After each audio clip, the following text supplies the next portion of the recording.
Hello, and welcome to another episode of Boundless Body Radio. I'm your host, Casey Ruff, and today we have another amazing guest to introduce to you now. Kaayla T. Daniel, PhD, is known as the Naughty Nutritionist due to her ability to outrageously and humorously debunk nutritional myths.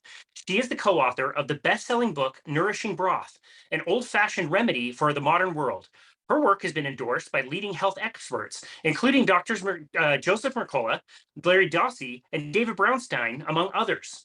She has been a guest on the Dr. Oz Show, PBS Healing Quest, NPR's People's Pharmacy, and many other shows, and has appeared on stages worldwide, including at PaleoFX.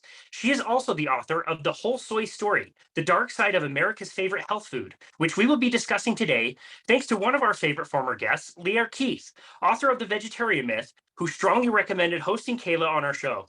Kaayla Daniel, what an absolute honor it is to welcome you to Balanced Body Radio. Thank you. It's an honor to be here. Well, you mentioned before we got on the air that it would be fun to have you kind of introduce yourself. You have done so much. We had to make some edits to our introduction. So why don't you tell us some of the things you've been up to recently? Well, I'll be brief. I am the Naughty Nutritionist, so I move into controversial territory. And with nutrition, often what we're told is good is bad for us, and what's bad is good for us. And so it goes. So I'm a bit of a contrarian. If you like controversy, nutrition is the best place to be. You're in the right place. So I've got a history, like many people have, that I was sick and tired for years and years. I tried every diet out there. I was vegan. I was low starch. I was, food combining. I did Ayurvedic. I did Chinese. I did everything until I found my way back to what I would now describe as an ancestral diet, a traditional diet that includes plenty of meat and is not shy about fat and eggs and all these other good traditional foods. And through that started my path to becoming healthy. And now at 72, much healthier than I ever was at 42. That we talk about that all the time. I don't know what it is about this world where people are aging, I think, but they're looking younger and younger and younger as the time goes. It's like the curious case of Benjamin Button around the like primal and paleo world, especially as you get to like low carbon carnivore. People just seem like they're thriving and enjoying life, and they don't look like they're aging at all. That's amazing. Well, okay, so we mentioned we're going to be talking about your book, The Whole Soy Story. This is not a new book.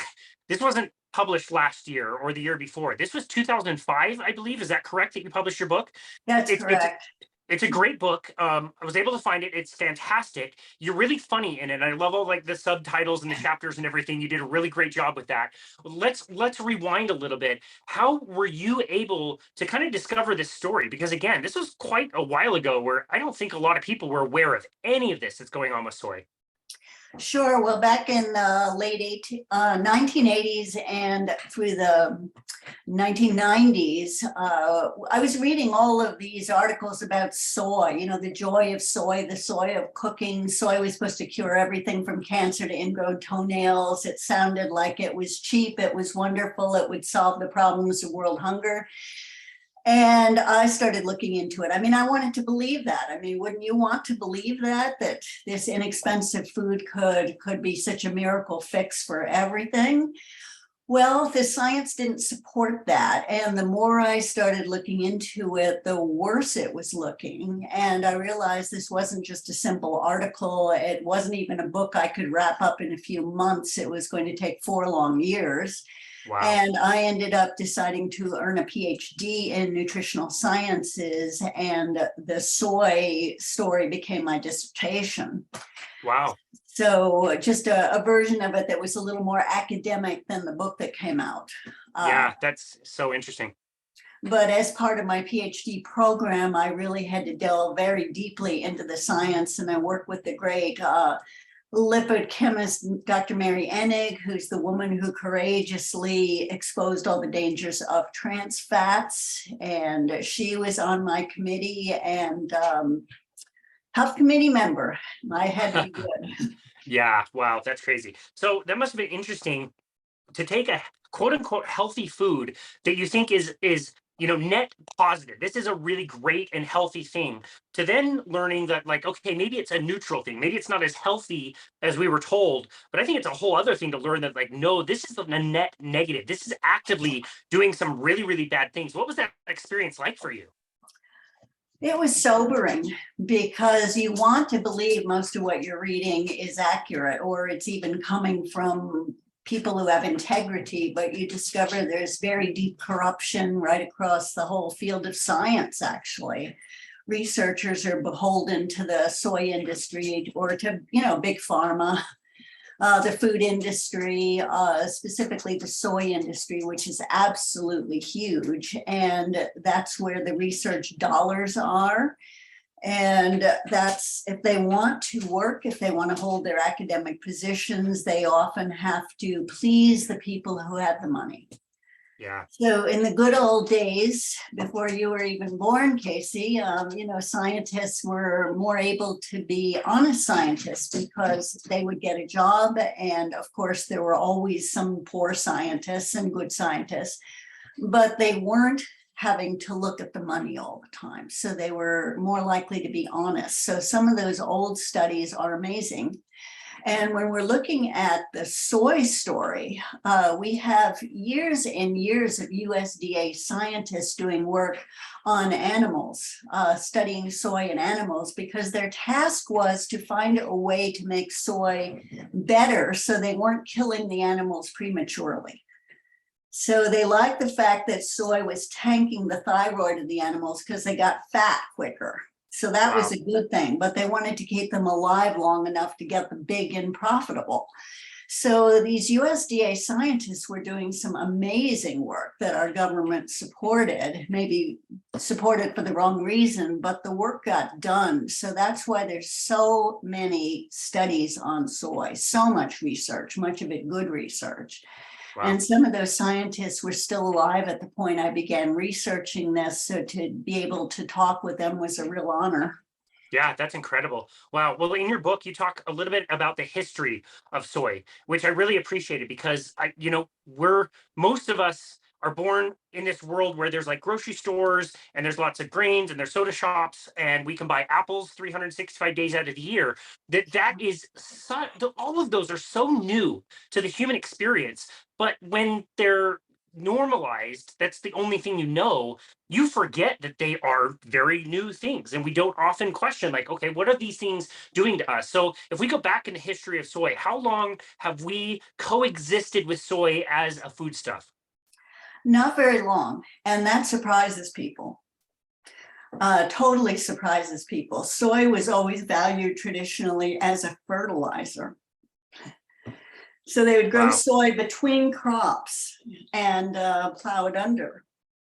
It's a fabulous fertilizer. As I understand it, it secures nitrogen back into the soil. Is that what it does? Yes, it does. Okay, sorry. So I do say some good things about soy. I mean, it's a spectacular fertilizer. But it traditionally was not eaten. They had to find ways to make it so it was more digestible, so that people could actually do fairly well on it. So they found that if they fermented it into miso, that became a good food in Japan, that natto, the bacterial activation of the soy is very healthy, but one only eats small amounts of miso and natto. I mean, you can have a whole cup of miso soup and you're just talking a teaspoon, 2 teaspoons, maybe a tablespoon. This is not a huge amount of soy. Yeah. And likewise, natto. I mean, it's very strong. They have special rooms in the restaurants where the natto eaters are because nobody else wants to smell it. It's strong. Hilarious. And in fact, it is very healthy. The bacteria are producing a lot of really good vitamin K2. I mean, just what we want. Wow. But tofu, fairly recent invention. Soy milk, people are shocked to find, was invented by the Seventh-day Adventist missionaries from America. So this really surprises people. And people say, well, why are you down on the missionaries? Well, I'm not. They had the very best intentions in the world. They saw a lot of hungry people and they thought, there's all these soybeans. Why don't we make a nourishing milk? And likewise, they were seeing babies where the mom had died or for some reason the baby needed nutrition. And they had the bright idea. Actually, it started in Baltimore. Soy infant formula. It started in Baltimore. Didn't start in Asia. Wow. Wow. Yeah. Okay. So is this crop, we know this crop can grow in many places around the world, but did it originate like in the Midwest where we see a lot of it today, or was it very limited locations around the world? Well, more in Asia. Ben Franklin got excited about it. He found it in France and brought it home, to grow a few plants. It has seemed like an exciting thing to many, many good people. Interesting. Yeah, you mentioned you mentioned the religious aspect, which I absolutely love, talking about the Seventh-day Adventists and John Harvey Kellogg and all that stuff. It's such an interesting history. But I will say one thing that surprised me about what you were just saying, reading it in your book, is the consumption was very small, and probably to this day, is it still pretty low in those same areas, Japan, China, kind of that area of Asia? Yeah, that's what gets really interesting, because the average consumption in Asia is actually really small, no matter where we're looking. But we have to remember, Asia is a large continent, many different countries, many different dietary lifestyle differences. But the place where we see the highest soy consumption is actually in the monasteries, because the monks discovered that soy consumption was great to help them with their vows of celibacy. So they noticed, I think, that when the tofu consumption went up, the libido went down. Wow. Wow. I don't know why I find that surprising. That's so funny that you mentioned monks. I was just going to ask you. I remember watching a great episode of Chef's Table, that show on Netflix that shows like some of the best top chefs all over the world. And they did one specifically, I want to say it was in Korea, but it was with a monk who is using soy sauces that had been fermenting for literally over 100 years. Has soy sauce itself been a product that's been consumed in high amounts over the course of history? I wouldn't say high amounts, but we have to remember that the soy sauce in most of the stores now is not a traditionally fermented product. So I use a little soy sauce. I use a little miso. People are always very surprised that I don't mind a little here and there, but I don't have a tank thyroid, and it's very occasional for me, and it's small amounts.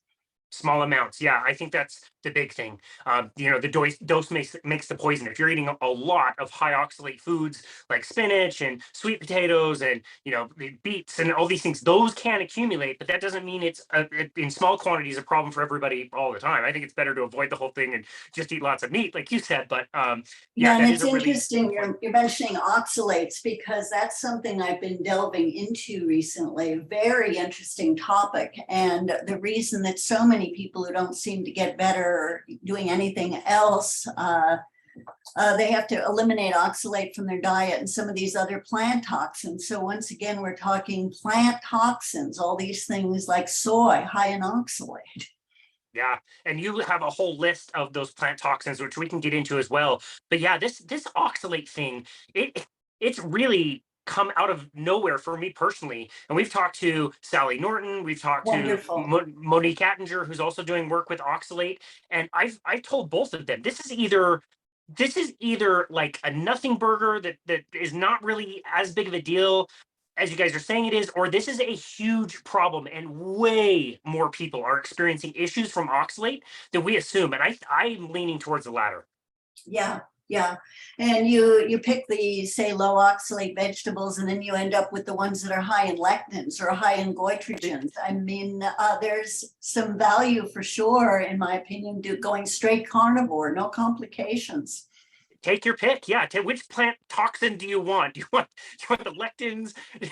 Yeah, it's ridiculous. I'm with you. I think it's a lot easier to just stick with the foods that are safe, because with plant foods, yes, you can prepare them. Yes, there's things you can do with them. Yes, you can eat them, but there's always going to be a question. Is this going to affect me or not? I don't know. Or am I going to build up with oxalates? I don't know. Maybe, maybe not, but maybe. Well, most of us are eating so many of them, it's very hard to tease out what's actually the problem for us. And so many of the elimination diets, like Whole30, for example, guess what? You go on that diet and you remove some likely culprits, but what they're having people eat, very high oxalate, lectin, the whole bit. Yeah, so interesting. Okay, wow. So let's go back to the celibacy thing and let's relate that. Let's relate that to the Seventh-day Adventist. What in the world does a religion and John Harvey Kellogg have anything to do with the story of soy? John Harvey Kellogg, well, let's be fair, he lived into his 90s. So, I mean, that guy had some longevity. So he might have been doing something right, even if it was just having a cause he believed in. But he thought sex was a sin and that no one should ever have sex. Now, he was married. He had 40 kids. How many times do you think he had sex in his lifetime? Wow, wow. Most people would say 40, but the kids were all adopted. Oh, wow. So it appears that he had mumps when he was growing up and he lost the ability to have sex, plus the desire. And since he couldn't have any fun, he didn't think anybody else should either, apparently. But he wasn't the other among those people who thought sex was a sin. Graham, who founded the graham crackers way back in the day, he was going around the country preaching about the ills of sex and, the carnivores, carnal knowledge, sex and carnivores went together. He noticed that. So he's putting people on things like these graham crackers, which are not the graham crackers we have today, which are loaded with sugar. These were things that had no flavor and could break your teeth. They were hard as rock. Wow. So he was on that bully pulpit talking about sex and sin, and he had crowds. What can I say? Wow. Of course, now it's turned on its head and all the vegans are acting like they're the sexiest people on the planet and we need to just be eating more bananas and that supposedly helps our guys. So what can I say? Best of luck. God bless. Yeah, it's so interesting. I got to ask Belinda Fettke this question. Like, okay, that was a long time ago, right? John Harvey Kellogg, that's over a century ago that he was doing his work. That doesn't have anything to do with me sitting here in 2022. Most people have no idea how much those influences still to this day affect what people think is healthy and what people think is unhealthy. Yeah. Still to this day, because that's where the money is. The money is in grains. The money is in soy. I mean, for that matter, it's in pea protein. Like the companies that stop the soy, they're all doing pea protein. And we don't have as much research on it, but I would distrust it just as much. Yeah, that's a really good point. Okay, so how did soy increase in our diets and in production? Was it a supply thing or a demand thing? Were we needing more in the demand side, or were we just growing so much of it that we needed to figure out something to do with it? Well, there was plenty of supply, and using some very good advertising and marketing and enlisting scientists, they created a demand. So the situation was this: they started to split the soybean to make soy oil. So we have the cheap Wesson oils and all of the oils that most people are using, and certainly we find in all the fast foods that are so unhealthy. So they split the soybean and the oil was being used and was profitable, but what were they going to do with the protein? You don't really want to have to pay to dump it in a landfill, right? There was only so much they could feed to animals, and the researchers had worked on that. So they thought, well, let's feed it to people. But the problem was they had a very big image problem, because the only people eating a whole lot of soy, or certainly soy protein, would be like Russia, Cuba, communist countries, poor people, had an image problem. So they had to flip that. So the wealthy people would desire soy. So they turned it into a health food. And this was a really brilliant strategy. And they hired scientists to produce the studies. And we all know that there's a lot of flaws to most research. is starting with like who sponsored the study, who paid for the study. But they did a lot of things very clever. For example, if you wanted to make Snickers bars look healthy, how would you do that? Maybe you do a study comparing them to Twinkies, because in that kind of comparison, they would come out looking pretty good. Right. So with soy, they did most of the studies comparing it to casein, which is the part of milk that you take apart that is really poor quality and causes all sorts of health problems. So finding soy is just as good as casein or even better than casein doesn't mean a whole lot to those of us who are trying to be healthy. So most of the studies compare soy to casein and can go on. I mean, when you start looking at it, you just find confounder after confounder. It's just not good research. Yeah. So what were the health claims? What were they saying was healthy about soy? The health claim that the FDA passed in 1999 is soy prevents heart disease. And the FDA should never have done that. And at this point, that's been retracted after years and years of work, of which I was part of that with the petitions to the FDA. But the idea was passing that health claim, and then on all of the packages of soy food, it would say soy helps prevent heart disease. And they had some kind of disclaimer, you know, in the context of an otherwise good diet, blah, blah. But people seeing that health claim, they started to believe it. And of course, there was a whole lot of media attention at the time, and the magazines are full of all the wonders of soy. I mean, we couldn't escape it. Plus, a lot of healthy people were pushing soy, and some of them seemed to be doing pretty good, but they were probably also exercising, had other good lifestyle choices, probably not going to McDonald's, for example. So even now, with the claims changing and being withdrawn, so many people still believe that soy is healthy. And the big regret for me is the book came out in 2005, but we still need the book. People still haven't gotten the message. Yeah, seems worse now. They're just brilliant about how they do things. Like, it's not called margarine anymore. It's called plant-based butter. Like, everything is quote, it's plant-based oil, not seed oils. Like they're really clever about how they market things. I mean, So I've go seen ahead. packages that say plant-based cookies. Give me a break.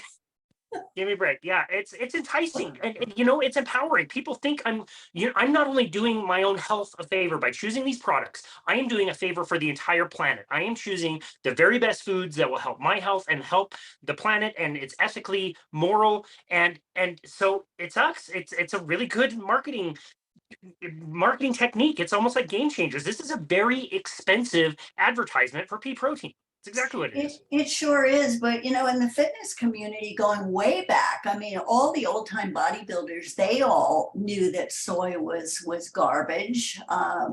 Vince Gironda called it shit. I mean, no, and so it went, and those people were not eating soy. They were eating massive amounts of meat. They were eating gallons of raw milk.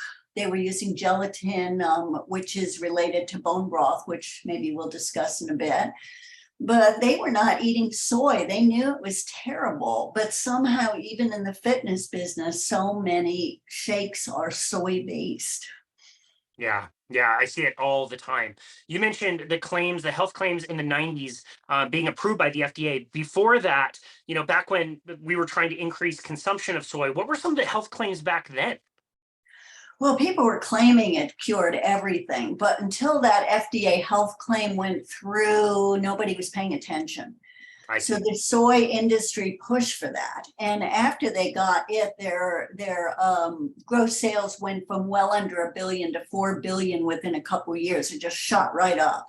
Wow. And the soy industry then wanted to get a soy prevents cancer claim. And I was involved with a number of top scientists. We petitioned the FDA, and they, the soy industry, Soleil, one of the big companies, they did withdraw the petition and they never resubmitted it. So we managed to stop that. Wow. And it's taken forever to get rid of the heart one, but fortunately, even the American Heart Association, which is not all that progressive in most respects, they recognize that soy is just, well, they were calling it just a food, that it doesn't have miraculous powers in terms of cardiovascular benefits. I mean, at this day and age, it's 2022. Couldn't you be closer to claiming that soy causes cancer versus soy prevents cancer? That's ridiculous. There's a lot of studies that do suggest it causes cancer. It causes cancer, contributes to cancer, accelerates the growth of cancer. That's not to say that some component of soy, like genistein, for instance, could be extracted and used with some people as a chemo agent of some sort. Maybe it has benefits used with the right dose, with the right match of a person with the right kind of cancer. But that's very different than telling every man, woman, and child in this country they should eat a whole lot of soy because it prevents heart disease and cancer and problems with menopause. I mean, we can go on the health claims. Yeah, I definitely want to tackle that. Before we do, what are the main food products that we eat that have a lot of soy in them? How are we consuming soy today? And then a follow-up question to that would be, where are some of the surprising places where you find soy? The surprising places are that it's in just about everything. It's in close to 100% of fast food. So you and me are probably not eating any of that. So, but people who are eating a lot of processed and packaged foods are going to find a lot of soy is in the ingredients. And finding the list of ingredients, say for something at Burger King, I mean, you really have to search on the websites to get that kind of answer, which is a real problem for the people with severe allergies. And there are a lot of people with soy allergies. But in terms of other foods, canned tuna may have soy protein added to it. So a lot of people feel, well, it must be healthy. So, and there's a health claim. And if I can't taste it because the tuna flavor overrides it, they don't mind it. Wow. So wow. And go ahead. Yeah, there's just a lot of people who won't consciously eat soy because it tastes so bad. I mean, it's like an Impossible Burger. You try it once and nobody's going to go back for seconds. Wow, I'm going to have to take your word for that. I've never tried one, and I'm sure you never have either. So, yeah, they can take that. I'm not touching that.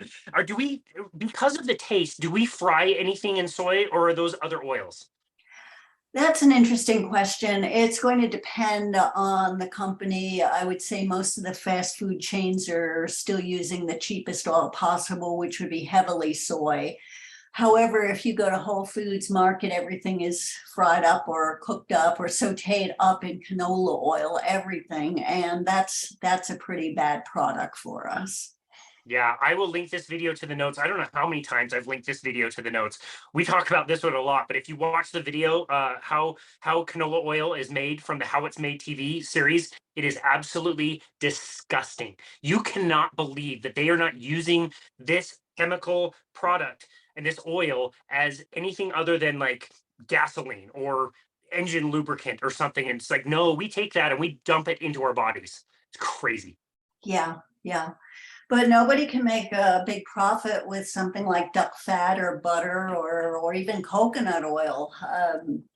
But tallow, lard, the good quality ones, those are not cheap products to produce and not cheap to buy.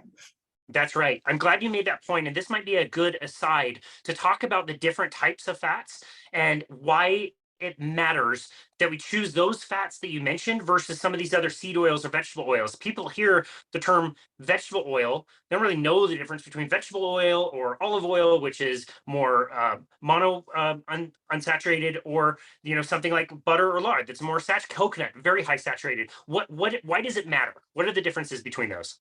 Well, without getting into a chemistry lesson, I just like to make a common sense observation about it. Now, you and I could make butter. It's easy to make butter. You and I could squeeze olives and make olive oil. It doesn't take high-tech factories to do any of that. We could make coconut oil, any of the traditional fats. We can make lard, we can make tallow. It's not that complicated. Our ancestors did it at home. Everybody did it. We have a very different situation with soy or canola. It takes a gazillion-dollar factory where they can take those beans and smash them up and pull the oil out of them. It takes chemicals, it takes high temperature, high pressure. If you tried to make soybean oil in your own kitchen, you would fail. On the other hand, you know, you could make avocado oil, you could make olive oil. I've made butter myself from a high fat, you know, high cream milk. It's not that hard to do. Yeah, essentially, I'm kind of thinking of anything I can take in my hand and squeeze, and like fat would like literally ooze out. And that doesn't happen with some of these seeds. They only have a tiny amount of polyunsaturated fat that actually helps the seed reproduce and grow. It needs it for that purpose. And we're going in and taking high quantities of these, going through that crazy process that you mentioned. Let's have one more question about the heating up of those oils. Why is it a problem to heat up canola oil or soybean oil or corn oil, where it's a lot less of a problem to heat up a cooking fat like butter, lard, tallow, some of these other ones that you mentioned? Well, heat and oxygen and light are the enemies of fats staying healthy fats. Oils go rancid very, very quickly. And the enemy of oils is light, oxygen, and heat. So when we use any of those, if you buy them in a bottle, it should be a small bottle. You should take care of it. And if you smell anything off, you should toss it immediately. Yeah, yeah, that's perfect. Where a saturated fat, like an animal fat, would be solid at room temperature and reacts with oxygen and light way less because it doesn't have any of those double bonds, correct? Right, right. So they're hard to kill. Okay, perfect. Okay, thank you for that explanation. I really appreciate that. Let's talk about the health, the health issues that we have with consuming soy. What are some of the more obvious health issues that we have with soy, and what kinds of problems are they creating? The first thing we usually see is digestive problems, and those are the lucky people because they get a tummy ache and they decide they don't want to do it anymore.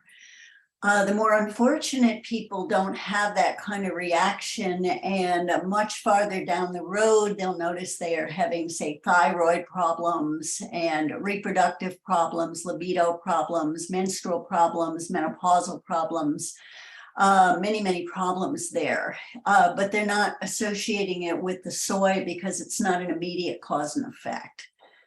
So let's see, let us count the ways it can go bad. I mean, the thyroid is huge and many populations are at risk for that. Babies put on soy formula, they very heavily have thyroid problems for the rest of their lives because the baby is getting nothing but soy formula. So little body, a big dose of the soy formula, and there are repercussions, and could go into some of the reproductive problems they have as well. The girls are overestrogenized, and many of them starting their puberty at 8 years old now. I've heard stories of toddlers down to 3 years old, you know, developing breasts, menstruating. They were on soy formula. Yeah. That's crazy. I knew it was getting younger and younger, but that's insane. Yeah. And with African-American women who are more often put on soy formula than Caucasian women, their puberty is even earlier than the Caucasian girls. So there you go. With boys, it's more often they're estrogenized, they're feminized, depending on the amount they got. They may not go through puberty normally. And it's hard to associate cause and effect because when it was a baby, it got the soy formula and the effects might not show up until 13, 14, 15, teenager. Yeah, yeah.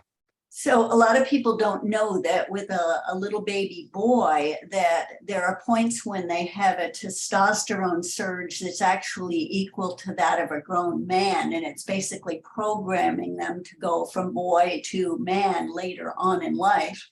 And if they're on soy formula and there's all those estrogens in the testosterone sites and estrogens interfering with testosterone production, we get problems. And we have an epidemic of boys with gynecomastia, which in the, bitch tits and, man boobs. We're seeing that all the time. Of course, with older men too, they're estrogenized as they're getting older. And but soy is one of the major factors with the teenage boys. Now, it would not be fair to say soy is the only factor because we're in a very toxic environment. We've got drinking water that is full of estrogens from birth control pills, hormone replacement, whatever women are taking for menopause or for birth control is ending up in the water supply. We're talking plastics, food packaged in plastics. We're talking pesticides, herbicides. There's so many ways people are estrogenized now. I wish I could say soy was the only culprit, but it's not. Yeah, no, that's so interesting. I've wondered about that a lot. I've definitely noticed this around us here in the Salt Lake Valley. I noticed that the girls are maturing way earlier, and the boys are really short until they start getting a lot older. And so you're seeing that delta between the two just get wider and wider and wider. And those are the ages where our mental health around here is terrible. It is a huge, huge problem. It seems to be getting worse and worse all the time. And I wonder if that's a really big part of that.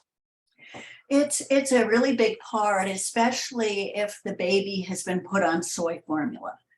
And the reason being because that's the only thing they're eating. So if a child is growing up in a vegetarian household, maybe they're also getting a lot of soy, a lot of tofu, a lot of soy milk.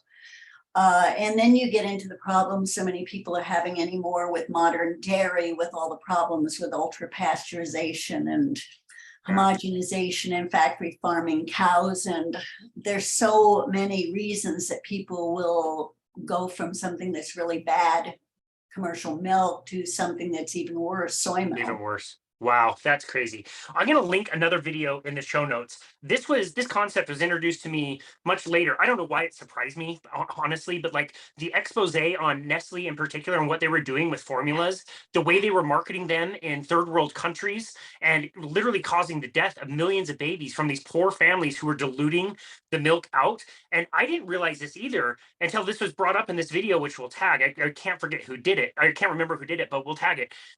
There's a reason why in hospitals, the mother's room where she has the baby is kind of like nowhere near where the actual nursery is. Formula companies are the idea behind that. You try to separate the mom from the baby so you can stop the breastfeeding as soon as possible, because if you can stop it, even interrupt it for a very small amount of time, the mom will stop breastfeeding, and now that baby has no choice but to be brought up on formula. Have you heard about any of that? Oh yeah, it's just heartbreaking. It's almost hard to believe that something so evil exists, but it's true. So they start the baby as quickly as possible with all sorts of free stuff. And then in those countries, the people at that point, the breast milk's dried up and they can't afford to buy the formula. And then they're diluting it. And the story, well, it goes on. It's not good. Is money that awesome to have a lot of? Like, is it worth going to those levels to have that much money and like work in these food systems? Is that worth it? I can't imagine it myself, but I guess you and I aren't.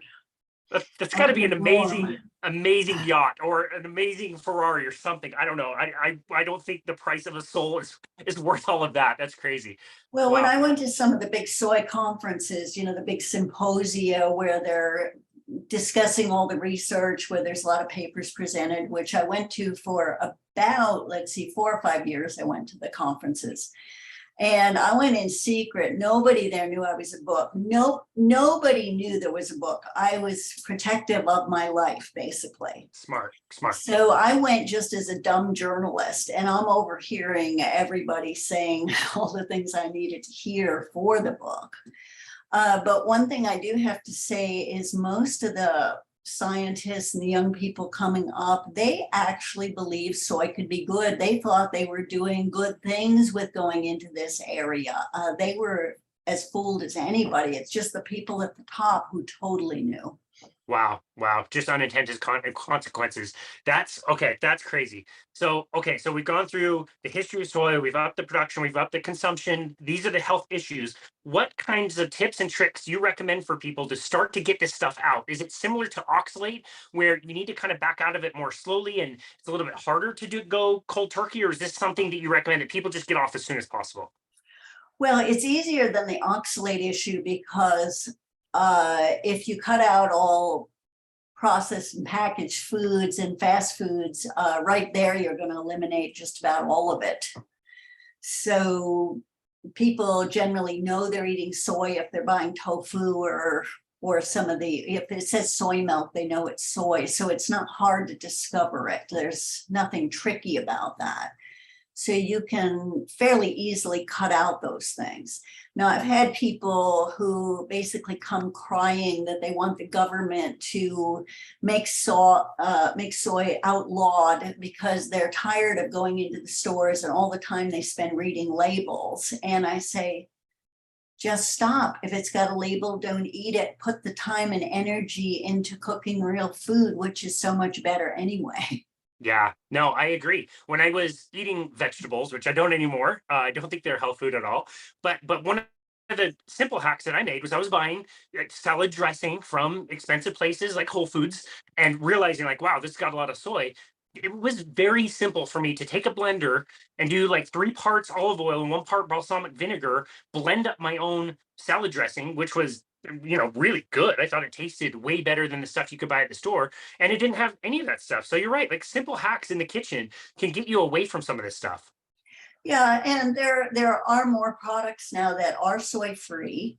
Some of the Mark Sisson's products that are in the stores, I mean, the avocado oil dressings. I mean, if people absolutely insist on something that's, ready-made in a bottle. Wow, yeah, that's great. I'm glad. And mayos. I mean, there's ways to avoid soy, even eating some foods, but you have to watch out for things like what's in there instead. That's right. I mean, Yeah. if it's pea protein, it's heavily processed. It's going to have all sorts of carcinogens from the processing. If it's canola oil, we already discussed that. Many problems with that. So we have to be, buyer beware. Yeah. Again, I'll go back to this point. This is why I eat carnivore. I don't have to think about any of that stuff. If I eat eggs and meat, I know that I'm getting all of the nutrients in the most absorbable form, and I don't have to think about any of that. It's all so simple and done. Well, I'm with you on that because the difficulty with trying to avoid oxalates, for example, is it's actually the same point if you're wondering about soybeans and what the content is of the isoflavones, the estrogenic component. Well, guess what? The oxalate content, the lectin content, the isoflavone content, it varies from year to year. How much rain was there that year? Was it dry? Was it hot? Was it in the South? Was it in the Midwest? What country was it in? The levels go up and down. Oh, and the type of soybean will be a factor as well.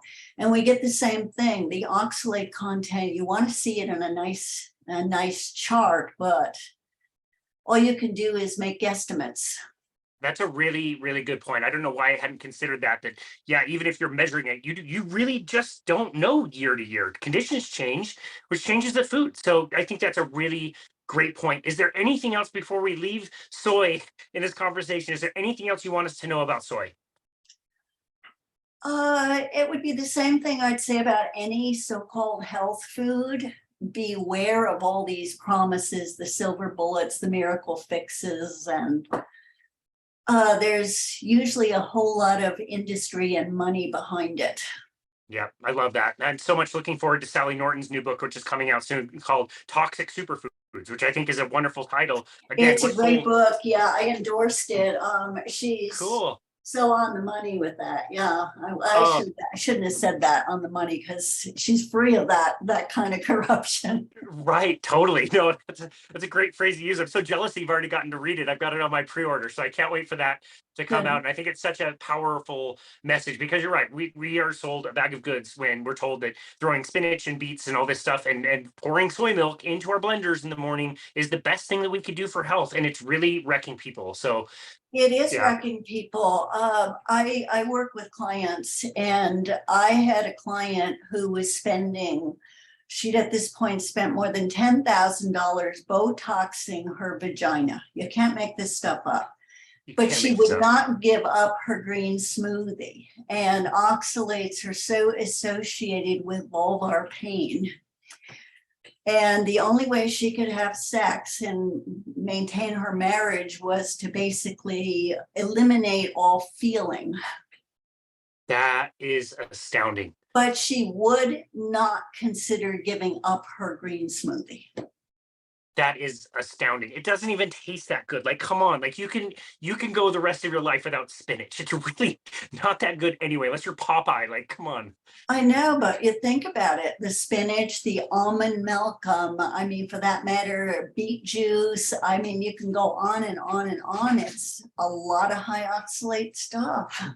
Yeah, that's crazy. Okay, so we've spent most of this conversation talking about ways to destroy ourselves and destroy our health. You've also written another book, which is amazing, which is how to restore some of these things. We love talking about bone broth. Why did you decide to co-author that book about bone broth?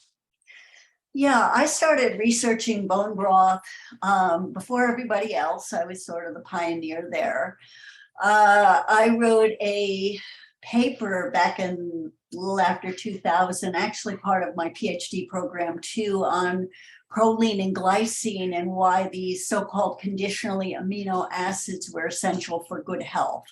And how, while the body theoretically can produce those amino acids from whatever else we're eating, the fact is most people aren't healthy enough to do so.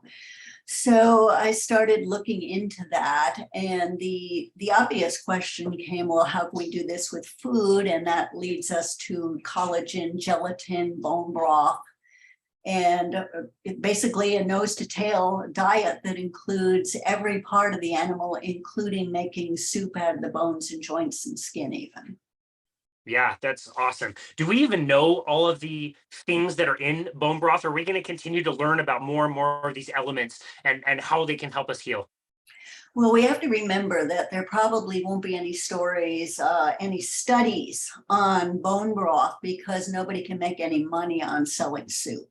Great point. However, there's been quite a lot of research, so I had a lot to draw on for the book. It's just I didn't have it on broth itself.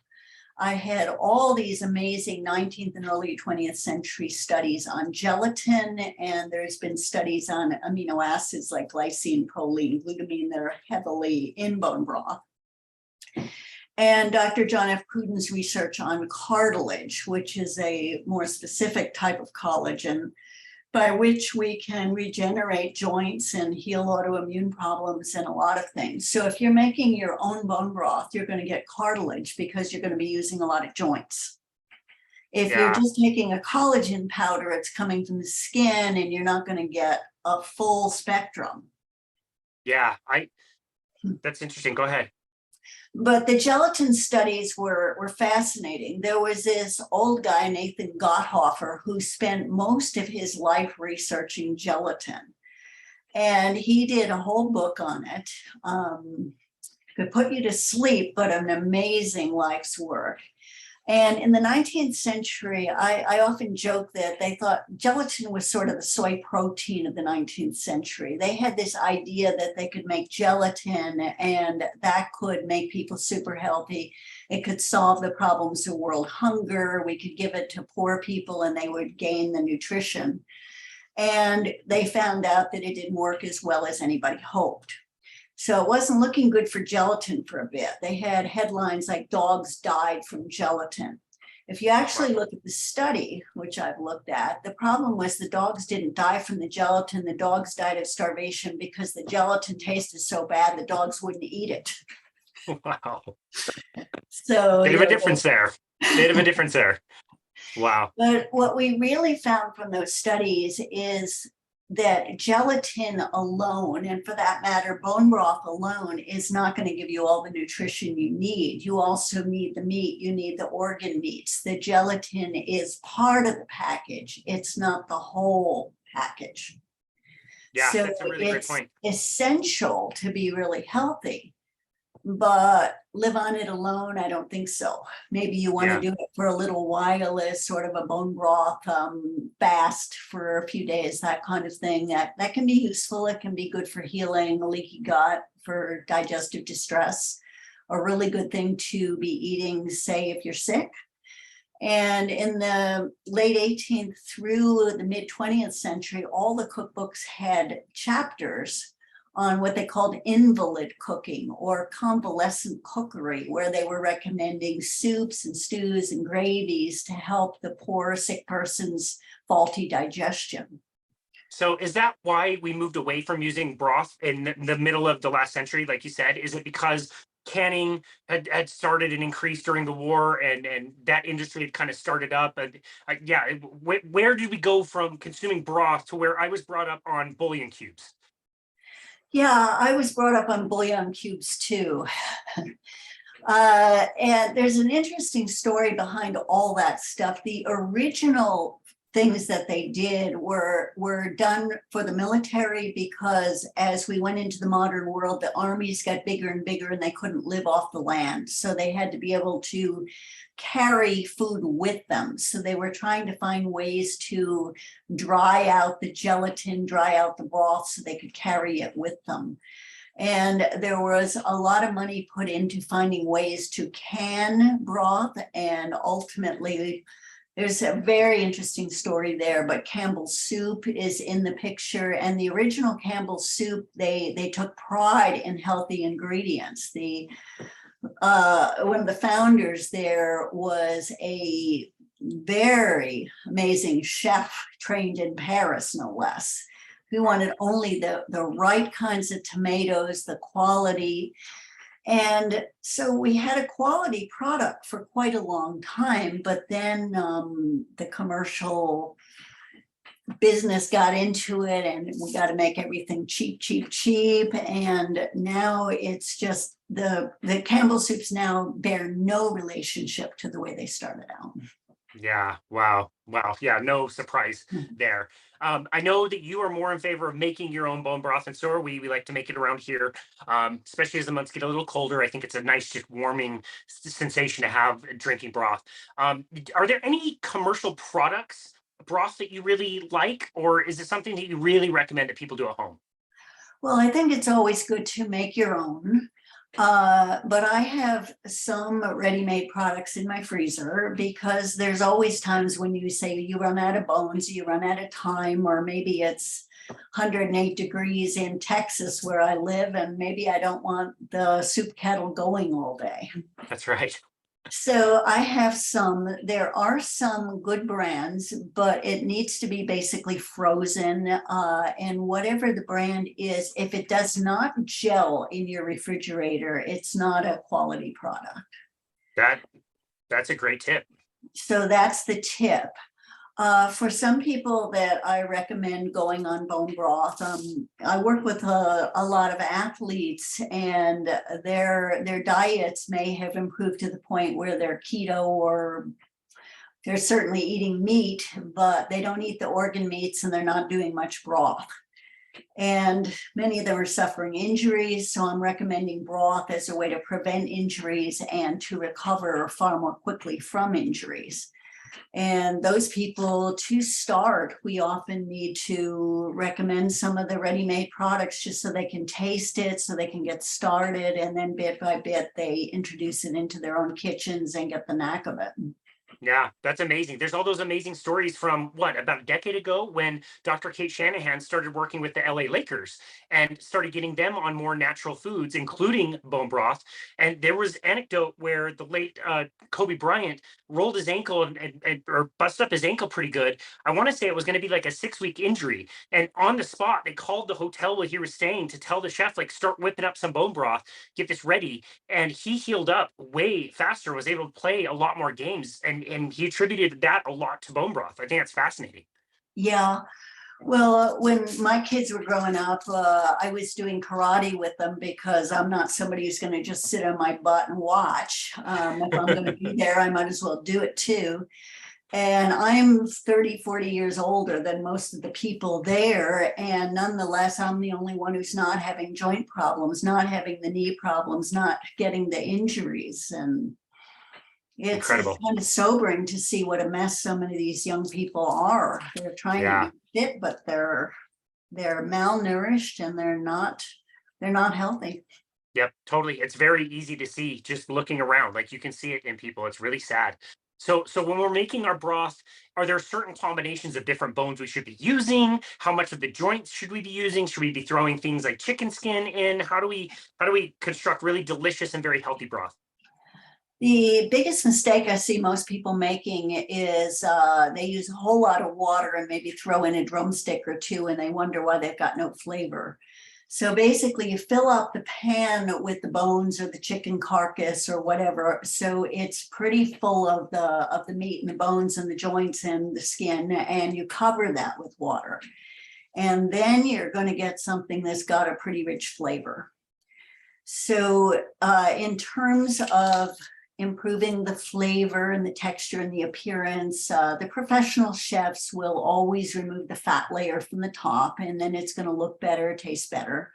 It's not that the fat layer is all that bad. It's just really good broth will have it gone.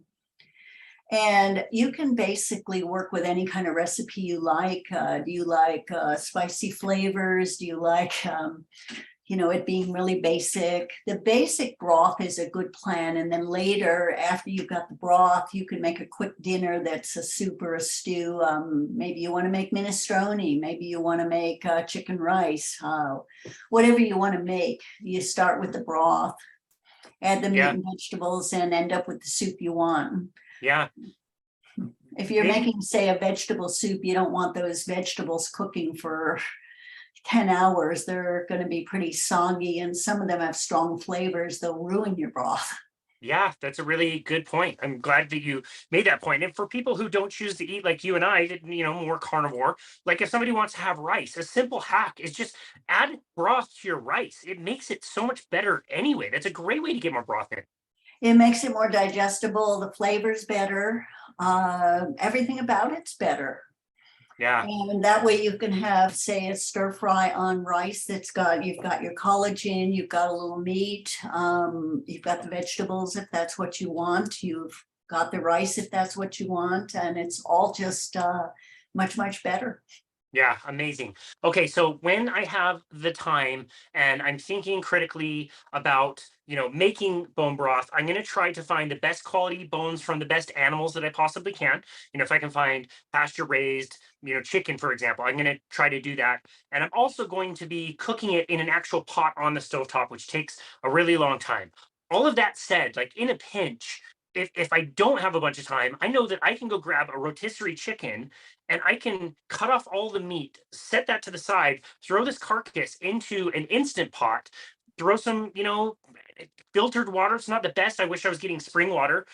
It's not the best, but I can throw some salt in there, seal the thing up, and in 3 or 4 hours, I know that I've got broth that's so good and yummy. And yeah, maybe it's not the highest quality, but it's in my opinion damn close. What would you say about both the quality of ingredients and the process of cooking broth? I've done that myself. It's very fast. I used to get chickens ready made sometimes when I lived in Albuquerque, and there was places where there was different flavors, both at Whole Foods and Trader Joe's, actually. Interesting. And not the highest quality, but not the worst either. But one could say, I guess, get Costco chickens or supermarket chickens, and that's better than nothing, really. I Yeah. mean, it's better than nothing, much better than fast food. And with the herbal combinations, that you'll get all sorts of different soups, different flavors. So It's fun to it's mess with. it is so easy, and I've done that. You really can't fail. You've got the flavor. You're going to end up with a broth that gels. Yeah. Yeah. Yeah. That's awesome. Yeah, I even like combining, chicken with beef bones from time to time, and that adds an interesting nuance. And yeah, I mean, again, on a cold day, it's so yummy to have like something that's so good and tasty, but actually like you can feel it inside you. It feels amazing. It feels like it really is healing. And so I'm so glad that we were able to talk today about the crap that you should be eating, but also the stuff that you really should be taking the time to think about and prepare in bone broth. So, Kaayla Daniel, thank you so very much for having this conversation with us today. I thoroughly enjoyed this. Where can people go to find you and connect with you and your work? My website is drkayladaniel.com. And I'm also on Facebook. Perfect. And I do respond to people. People are welcome to contact me, ask questions. My email is wholenutritionist@earthlink.net. Perfect. Awesome. That is very generous and kind of you, and no surprise at all that you'd open yourself up to help our listeners and people out there who have questions. I will make sure to link all of that in the show notes. Dr. Kaayla Daniel, thank you so very much, like I said, for all of your interesting work, really being a pioneer in this field and showing us all the harms of soy, but also teaching us about broth and the things that we can do for our own health. So thank you so very much for all of your work, and thank you for taking time to be on our show today. We really appreciate you. Thank you. It was a lot of fun. It was fun. Such an honor. And this has been another episode of Boundless Body Radio.